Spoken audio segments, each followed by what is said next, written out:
গানের শিল্পী ও নাচের শিল্পীদের মাঝে সম্মানের যে বৈষম্য, শিল্পের স্বার্থেই তা দূর করার আহ্বান জানিয়েছেন এটিএন নিউজ এবং এটিএন বাংলার চেয়ারম্যান ডক্টর মাহফুজুর রহমান। শনিবার সন্ধ্যায় এফডিসিতে এটিএন বাংলার স্টুডিওতে নৃত্যশিল্পী ফাউন্ডেশন এবং ভারতীয় হাই কমিশন আয়োজিত রবীন্দ্র নৃত্য কর্মশালার সমাপনী অনুষ্ঠানে এই আহ্বান জানান তিনি। নৃত্যশিল্পী তৈরির সকল ভালো উদ্যোগে পৃষ্ঠপোষকতার আশ্বাস দেন ডক্টর মাহফুজুর রহমান।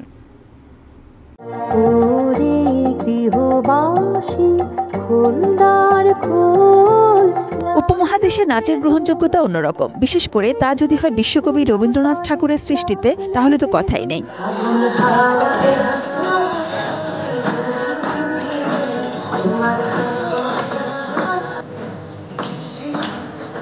জীবনের প্রায় প্রতিটি অনুভূতির প্রকাশ আছে রবীন্দ্র সাহিত্যে, যা নৃত্যে অনবদ্য হয়ে ওঠে।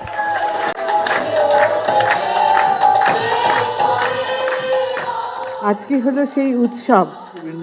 একটা চমৎকার মিশেল করেছেন। রবীন্দ্র চর্চা সেটি আরো সমৃদ্ধি লাভ পেল। আমরা কিন্তু আমাদের মনের জোরে এগিয়ে যাচ্ছি। 7 দিনের এই রবীন্দ্র নৃত্য কর্মশালা ছিল গুণীদের মিলনমেলা। নৃত্যকে সর্বজন গ্রাহ্য করতে কাজ করে চলেছেন 2 বাংলার শিল্পী ও নৃত্যানুরাগীরা। প্রাণের নাচ, রবীন্দ্রনাথের গান, রবীন্দ্রসঙ্গীত এখনো পর্যন্ত নেচে যাচ্ছি। আমি 83 বছর পর্যন্ত। আমার দেশের ছেলেমেয়েদের থেকে এরা বেশি সিনসিয়ার, এরা বেশি আগ্রহী। শ্রদ্ধেয় চেয়ারম্যানকে পেয়েছি, তার কাছে বিনীতভাবে অনুরোধ করব, আমরা অনেক শিল্পীদেরকে হারিয়ে ফেলেছি। এখন যারা বয়োজ্যেষ্ঠ রয়েছে তাদের উপরে যেন একটি করে ছোট্ট আমাদের বায়োগ্রাফি করা হয়, ভিডিও, যেগুলো কিন্তু আমাদের যেমন রওশন জামিল, তারপর অনেকে হারিয়ে গেছে।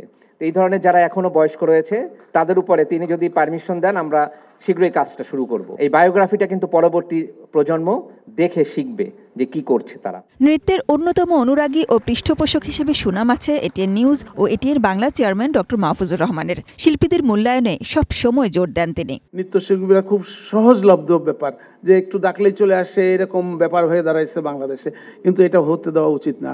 সবাই যদি আমরা শুরু করি নৃত্যশিল্পীদেরকে মূল্যায়ন করা, এটা খুবই দরকার। খুব সহজেই আপনারা কোনো প্রোগ্রামে করতে চাবেন না, এটার জন্য কিছুটা দর কষাকষি যেটাকে বলা হয়, এটা করবেন আপনারা। করে আপনাদের আস্তে আস্তে আপনাদের মানটাকে একটু উপর দিকে নিয়ে আসতে পারলে বোধহয় কিছুটা নৃত্যশিল্পীদের অনেক পরিবর্তন হতে পারে।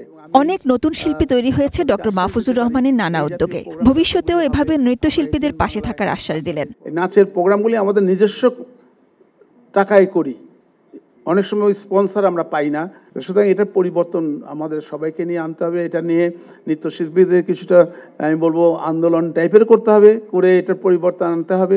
অনুষ্ঠানের শেষ দিকে সবার অনুরোধে মঞ্চে সঙ্গীত শিল্পী মাহফুজুর রহমান। তার কণ্ঠে আধুনিক সঙ্গীতের সাথে তাল মিলিয়ে মঞ্চ মাতালেন নৃত্যশিল্পীরা। তোমায় ছাড়া এক মুহূর্ত বাঁচতে পারবো না, তোমায় ছাড়া এক মুহূর্ত বাঁচতে পারবো না। Sajida Sweety, ATN news, Dhaka.